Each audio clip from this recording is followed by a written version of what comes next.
Okay, let's move on then. This will be match 2 of day 2. It's going to be TP here versus LW. We're going to finally see two amateur teams going up against each other. For now, it seems like we're going to be able to see Mollyf here. Mollyf was a lizard main that we've seen before, and it's going to be Arms Factory Game 1 first half. Bans here are Mech and Knight alongside Wish Seer as well. And it does seem like finally we're able to see that Journalist coming out from the Survivor side too. Journalist honestly is a really good character to use as well, especially with the fact that you cannot get doubled down. So Journalist is quite a smart decision here when it comes to going up against Hullabaloo.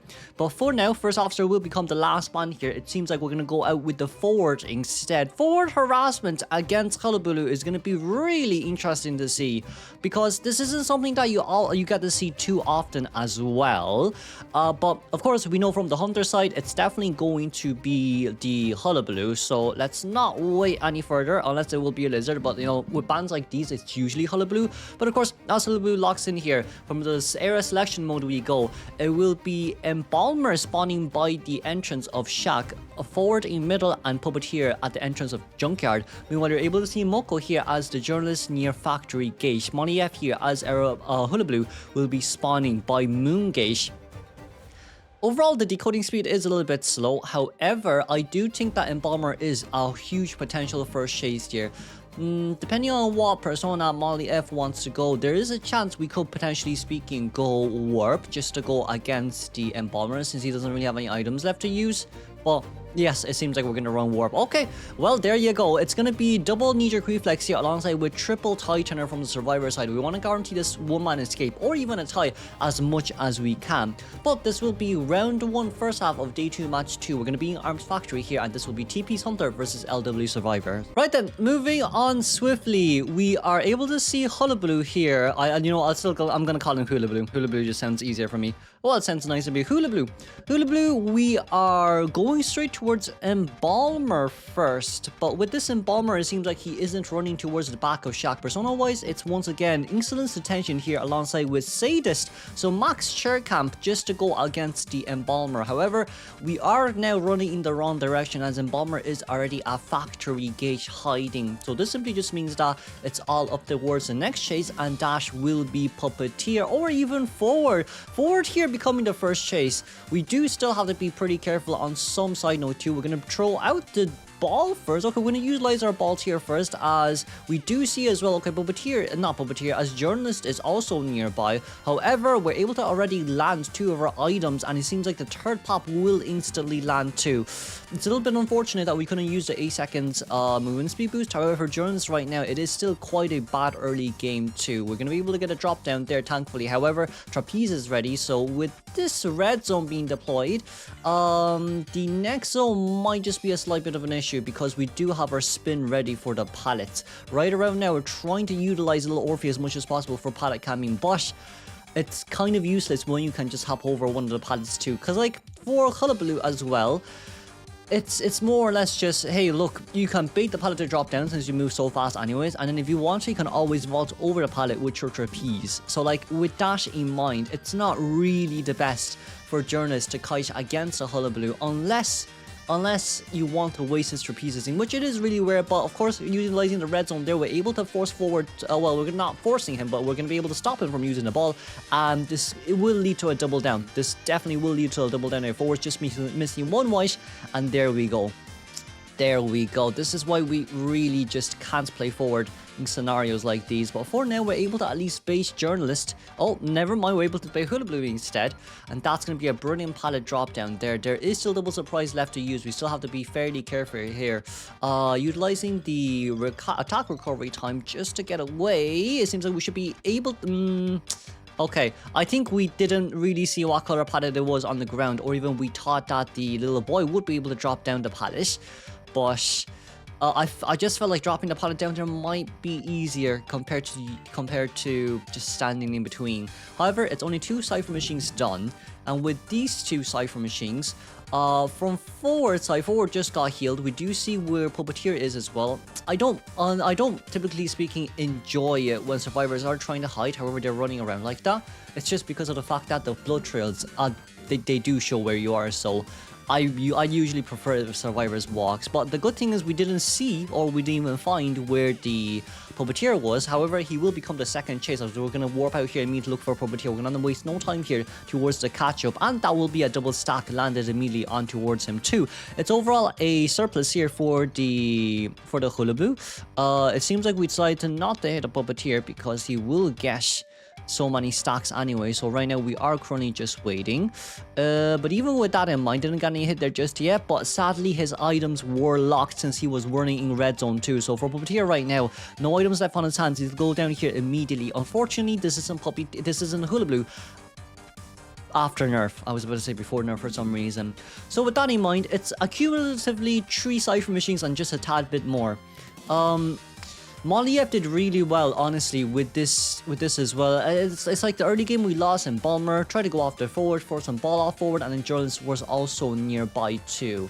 Rotation wise from Survivor side, it's a little bit bad compared to what you would have expected, but that's going to be finding the hit registered onto its Kono. Kono here has to be very careful, but it seems like we would go down immediately anyways, and the rescue should come true. However, it is a forward that is still decoding after all, so right now this is really bad on the side note of the Survivors.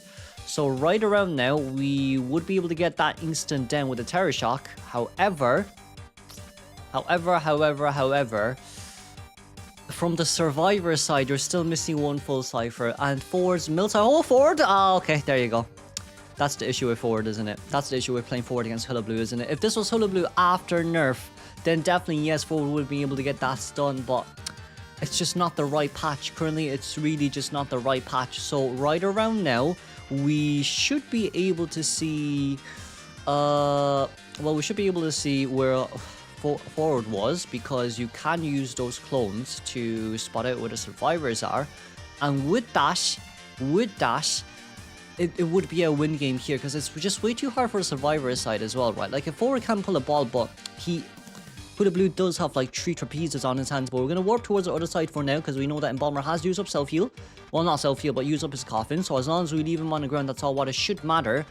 And right around now, we could genuinely guarantee that this is going to be a 4-man elimination, so we will just move on forward here a bit faster compared to usual, because it will be a slow game after all, and it will move on straight towards second half of game 1. Okay, second half we go. It will be Intel coming out from LW's team. It will be Andy Curran and the and the Mechanic banned first, and the 2 survivors that will come out will be Coordinator and Puppeteer. With this, next ban will be Fine Investigator. Getting rid of Fine Investigator isn't too bad, especially for Hullabaloo 2. However, from the Survivor side, we are still missing one Rescuer, but we haven't banned that Rescuer just yet. So from the Survivors, we could potentially speaking use GK here, but it seems like we're going to go after First Officer instead. I still prefer Gravekeeper. I do still prefer Gravekeeper for most of the rescues when you're trying to go up against a Goatman and a Hullabaloo, but even so, we do manage to see a Psychologist ban next. Potentially speaking, you could run Perfumer. Potentially speaking, you could run Acrobash. Or you could run Aeroplanist. Aeroplanist is not really the best on this map, because there are a lot of tight corners and you don't necessarily have to use your jetpack all the time. But I guess when you want to rotate, let's say from middle to factory or middle to shack, those jetpacks do come in pretty handy as well. With that in mind though, a Coordinator, First Officer, Acrobash and Puppeteer. It is a solo containment type team, so no harass potential at all. It just depends on how the Survivors will play. However, for Intel, I would say more or less right now, because last game your team got a 4-man elimination, you need to return a 4-man elimination in exchange. So it should be Hullabaloo. No, yeah, it should be Hullabaloo, which is the difference maker of this game. However, what I would like to say is, between yesterday's games in NAEU and today's games in Japan, it does seem like Goman has more... It does seem like Goman has more of a chance of getting a 4-man elimination compared to Hullabaloo as well. It's just with the fact that, like, after so many adjustments which Goman had, it seems like it didn't really affect him that at all. But with the air section mode we go, it will be Puppeteer here spawning by the entrance of Shack. Meanwhile, we do see First Officer in middle, Acrobat in the entrance to Graveyard, and of course Coordinator here at Factory Gate. Intel will spawn in Factory as the Hullabaloo, and of course, with this moving on from Survivor's Persona side, it will be a triple flywheel, 1 knee-jerk reflex and double titan here. No borrow time on both Puppeteer here, and on the Acrobat and Hullabaloo will be bringing Insolence trump card with Peepers here. It seems this will be day 2, match 2, game 1, second half of LW versus TP. Currently we are 5-0 for TP. LW has to return a 4-man elimination. Let's see. First chase seems like it's gonna be going towards KT or Katia. We'll call him KT. Alright, KT first chase. That's going to be a white ball there. Immediately landed on straight towards the coordinator. It seems like it's being Insolence trump card, excuse me, with Max Power Breaking, Nostalgic, and Panic. So right around now, especially from the side of Hullabaloo, we try to get a mind game there. However, that was a white ball that was landed, and also at the same time the pallet was in between. The gun will come out here just like coordinator to be able to rotate a little bit further out. This also simply just means that we're able to get out of the peeper zone and go straight towards factory, which is what Cordy wants to do as well. So it is a very nice rotation here. You did expend 1 pallet and 1 gun. However, your containment is now 50 seconds in and still no hits just yet. Coordinator's white ball has also been cancelled too, because the duration has ended here as well. We were able to land 2 balls there, which just your double surprise, which is pretty fast, honestly. However, it is already 60 seconds in towards the game. We cannot forget that this is not a blink, it is a peepers. It is a Peepers Hullabaloo, and Cypher Machines, 2.5 Cypher Machines are about to be done here. It's still a white ball. Did we get a mud ball? We didn't. We barely escaped that by running through the pallet. However, right around now, Intel needs to get a mud ball on towards the accordion. Yes, we did not, because of that flywheel too. So right around now, that will be 1 white ball left on our hands to use. Ooh, that's a brilliant hit and a brilliant double surprise. However, 3 Cypher Machines are about just to be done, and it seems like right around now that's where Cordy will go down. A brilliant containment, honestly, early game. It's 100 seconds in already, and we have already started our last 2 ciphers, and it's really far away from the hunter too. For Snoopy here as the first officer, you will be spotted out no matter what. Right, you will be spotted out no matter what. So sometimes it really is just better to use your pocket watch a little bit early too, just so you have somewhat of a way to escape. But right now, your second pocket watch, you need to reactivate it. By this point, you might as well just go in for the rescue, because at least you're still able to finish off the 88% Cypher Machine and then go back and rescue once again. However, Cordy will go down, but as long as Cordy goes towards the corner, that's all what it matters. 20 seconds should be more than enough for Cordy to go in. And it seems like we are able to see... Okay, it seems like Acrobat will be the one that comes in towards the rescue next. That's fine, since he does have that extra tightener and Cordy does have borrowed time. However, because of that too, the Cypher Machines are really slow. What I felt like there was if First Officer could finish off his own Cypher Machine and rescue again, it probably would have been for the better, but they do really want that extra tightener to come out. Maybe they feel like the Cypher Machine isn't enough since accelerated decoding hasn't started just yet, and that's what I just realized here too. But, oh, that's a nice flywheel. That's a really nice flywheel. And right around now, Cordy, that's a red ball. That's a mud ball. We're just missing 1 more white ball left, and it seems like the snowball will be... Snowball did land. That's good.